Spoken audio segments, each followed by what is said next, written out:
네, 네. 같은 한시에서 저 한병도원 해주십시오. 예, 전북 익산의 한병도 의원입니다.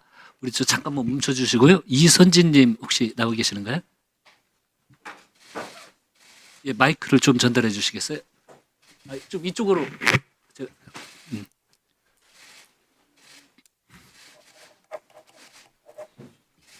먼저 오늘 이렇게 용기를 내서 이 자리에 참석해 주셔서 감사하다는 말씀 드립니다. 아마 와셔서 느끼셨겠지만 현재 이거 자체가 그 대한민국의 민주주의와 헌정 질서를 뒤흔든 중대한 사안입니다. 아마 여기 오시기가 결정하시기가 쉽지 않으셨을 텐데 국민의 알 권리와 진실을 밝히기 위해서 이렇게 참석해 주셔서 감사하다는 말씀 먼저 드리고요. 그 노상원 전 사령관을 여러 차례 만나셨고 계엄이라는 직접적인 단어는 없었지만 중요한 일이라는 이야기를 했고, 계엄 후에 뉴스를 보고 그 중요한 일이라고 했던 것이 계엄을 이야기한 것이라고 본인이 인지하셨다고 말씀을 하셔서 그거 관련된 거 몇 가지만 좀 여쭙도록 하겠습니다. 네. 예.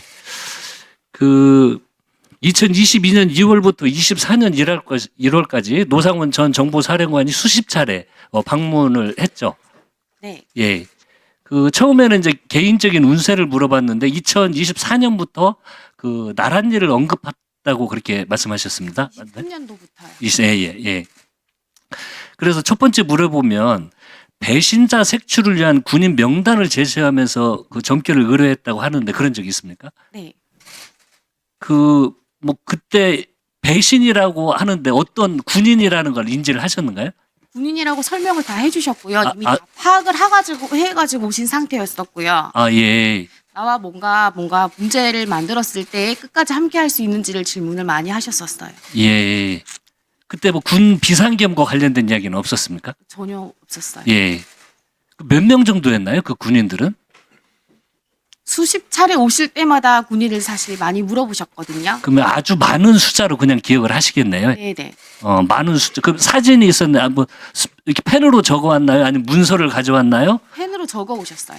그럼 사진이랑 이렇게 가지고 왔었는가요? 사진을 제가 사주를 보고서 뭔가를 잘 몰랐을 때 네. 얼굴을 조금 보고 싶다고 했을 때에는 네이버로 찾아가지고 사진을 몇 차례 조금 보여주셨었어요. 그러면 좀 특징적으로 기억나는 군인들이 혹시 있나요? 전혀 기억나지 않아요. 기억은 나지 않는데 군인들이었다라는 네. 거고 사람은 기억이 안 나는 거고요. 그러니까 그렇게 하면서 배신할 사람이 누구냐 이렇게 좀 그 배신이라는 표현을 사용하면서 물었다는 거죠.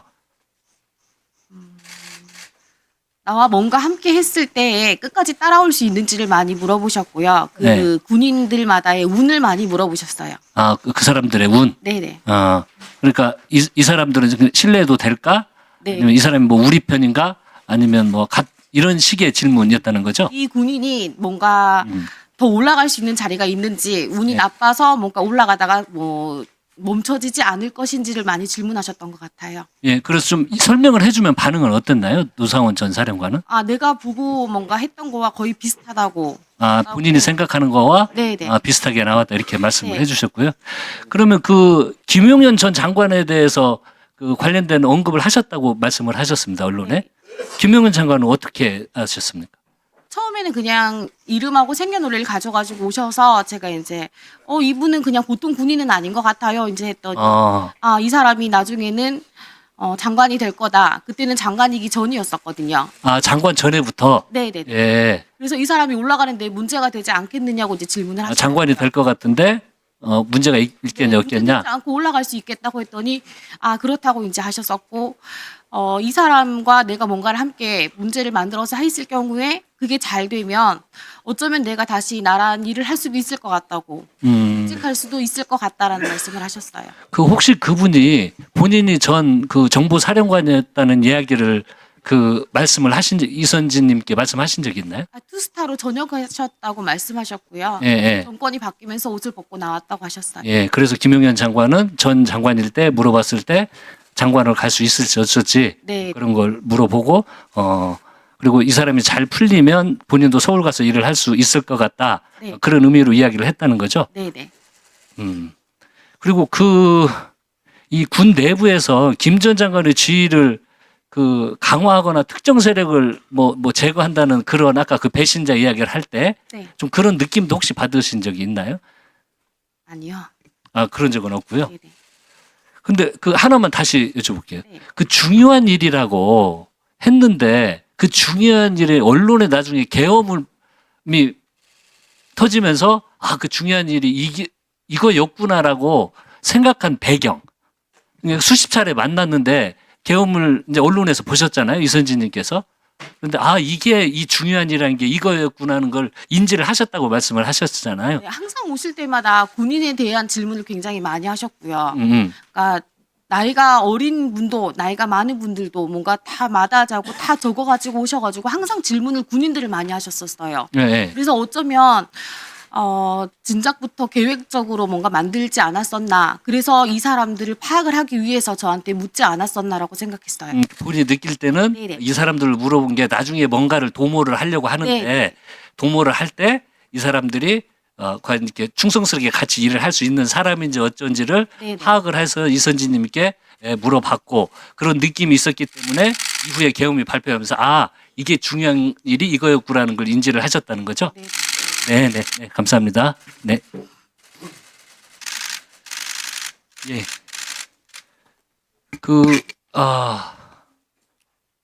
예. 다음은 인성환 국가안보실 2차장님. 죄송한데, 시간이 예, 말씀하십시오. 짧게만 좀 빨리 여쭤보겠습니다. 그 12월 3일 밤 10시 30분부터 계엄이 해제된 새벽 1시까지 2시간 30분 동안 2차장님 어디 계셨습니까? 처음에 저는 사무실에 간 게 한 11시 한 10분 정도 됐고요. 예. 제가 10시 한 48분에 전화 받고 왔기 때문에 예. 그때 가서 처음에 사무실 가서는 이제 비서실장님 방에 올라갔었고요. 네. 그 다음에는 안보실장님 방에서 한 12시부터 1시까지 국회에서 계엄 해제 요구한 시청을 했습니다.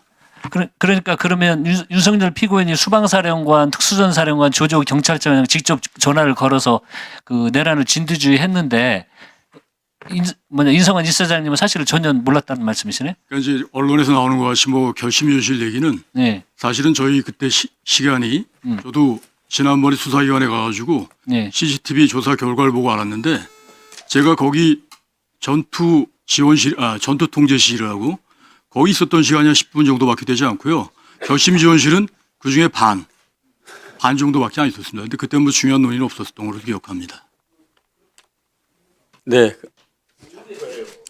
오후에 가셔야 된다니까. 예. 오후에 이석하셔야 예, 된다고 해서 말씀하십시오. 예, 제가 짧게 한두 가지 그러면 윤석열 피고인으로부터 국회 병력을 얼마 넣었냐 뭐 1,000명 이런 이야기 그 10분 안에 들은 적 없습니까? 저는 그런 기억은 없습니다. 계엄 해제 이후에 그 법령지급을 찾으셨잖아요. 예.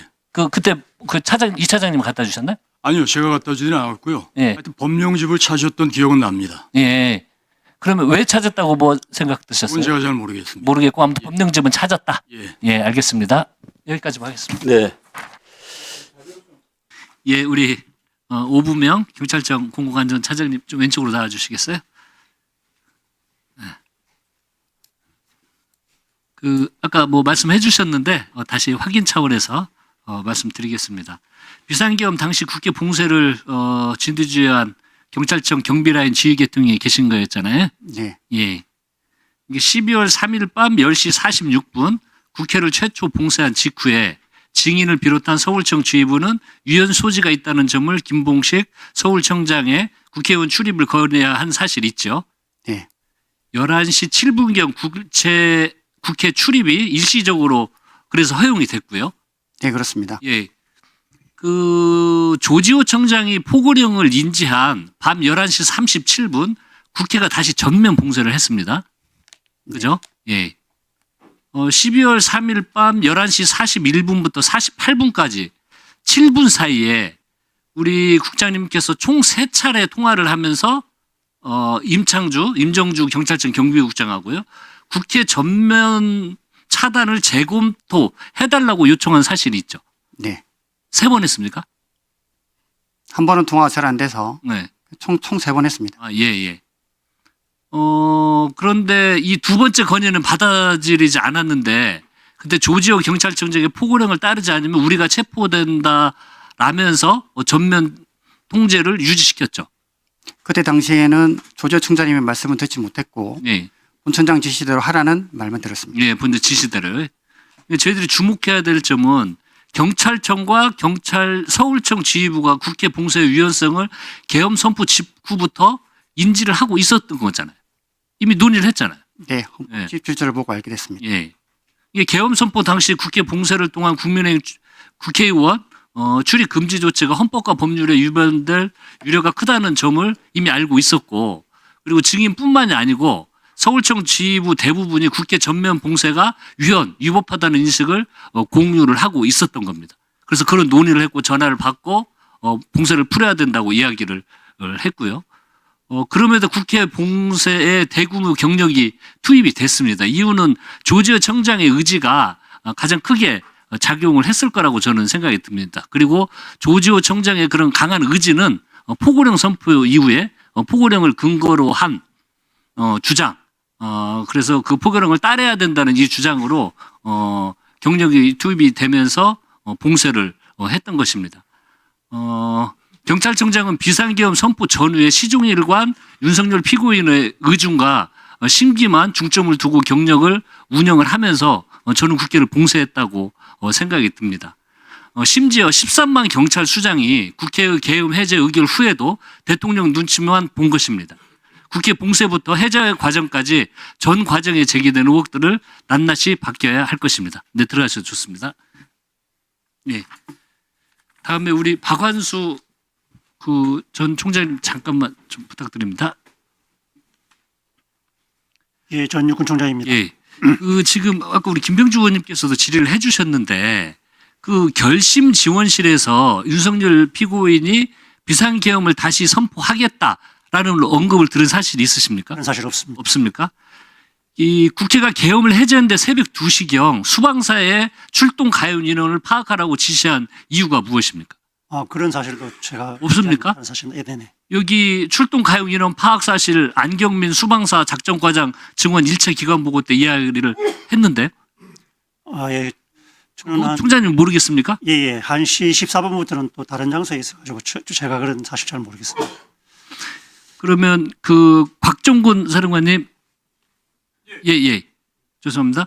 2시 13분경에 특전사령관입니다. 예, 13분경에 성관위에 김용원 전 장관이 이 성관위의 병력 재투입이 가능한지 문의를 했고 곽 사령관님은 불가능하다는 답변하셨다고 발언을 하셨죠. 예, 그게 2시 13분이었습니다. 그 시간대입니다. 예, 감사합니다. 2시경에 이 계엄을 해제했는데 이 출동 가용 인원을 해제한 이후에 왜 이게 가능한지 계엄사령부에서 했고요.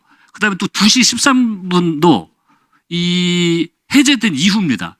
근데 또 특수전 사령관에게 전화를 해서 그 성관위에 투입할 병력이 가능한지를 해제된 이후에 왜 자꾸 물어봅니까? 그리고 아까 여기 2차 계엄 준비상 우리 김병주 의원님께서도 질의를 하셨는데 여기 201 여기 대구에 있는 이 부대는요. 저희들이 제보도 받았습니다.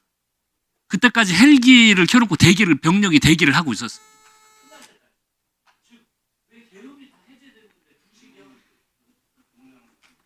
네, 1분. 특수전 사령관, 수방 사령관, 201 이런 부대들의 출동 대기가 왜 계엄 해제 이후에도 계속됐는지 이것은 이 결심지원실에서 피고인 윤석열이 추가 병력을 투입하라고 지시해서 그런 거 아닙니까? 그 얘기를 들은 게 전혀 저 기억이 없고. 그러면서 3인은 계셨죠. 결심지원실에. 3명. 전 장관과 사령관님하고 제 기억은 그렇습니다. 3명이. 네네. 그 10분 동안에 이런 얘기가 전혀 없었습니까? 예, 그때 그런 얘기가 없었고 간단한 현안 보고 법령집 보시는 시간 좀 빨랐지만 좀 길게 느껴지는 그런 침묵도 좀 있었고 그랬었습니다. 그것만 이야기하고 이 병력 지원은 한 거나 예, 논의하거나 투입 사실 이런 이야기가 전혀 좀 없었다는 않았습니다. 겁니까? 예, 굉장히 좀 무거웠고 좀 약간 화나신 것 같은 느낌이에요. 예, 이건 뭐 조사를 통해서 밝혀질 거라고 생각이 들고요. 이후에도 해제된 이후에도 왜 이 제2, 제3의 계엄을 생각하지 않았습니까?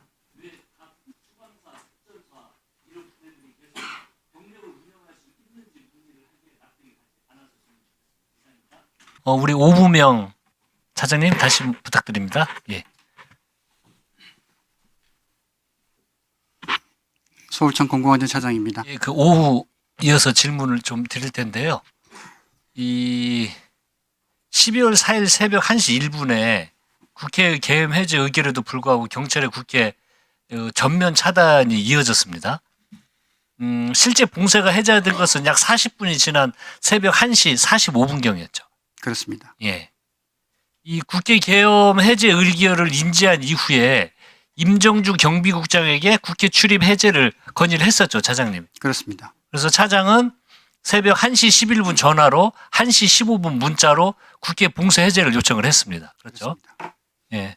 근데 차장님이 건의를 했는데도 불구하고 그 청장은 임종주 경비국장을 통해서 대통령의 계엄 해제 선포가 없었으니 계속 전면 차단하라는 지시를 받았죠.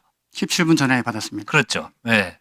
이후에도 그 차장님은 본청에 국회 봉쇄 해제를 건의를 했는데 경찰청장은 별도 지침을 내려주지 않으니까 새벽 1시 45분경에 서울청이 자체적으로 국회 출입 허가 결정을 내렸습니다. 맞습니까? 서울청장님이 결정해서 무죄를 그러니까요. 기시한 걸로 알고 있습니다. 그렇죠. 예. 이 새벽 1시 54분경 임정주 경비국장이 차장에게 서울청이 자체적으로 전면 차단을 해제하는 것을 잘했네 라고 그런 이야기도 했었죠. 전화가 왔었습니다. 예. 국회 봉쇄 해제가 경찰청장의 결정이 아니라 서울청 자체 결정이었었는데. 저는 그렇게 알고 있습니다만 네. 나중에 듣기로는 서울청장님이 예. 해제 직전에 본청장님과 전화 통화했다는 사실은 확인을 했습니다. 예. 그럼 예, 알겠습니다. 다음 우리 그럼 김봉식 청장님 잠시만 부탁드립니다.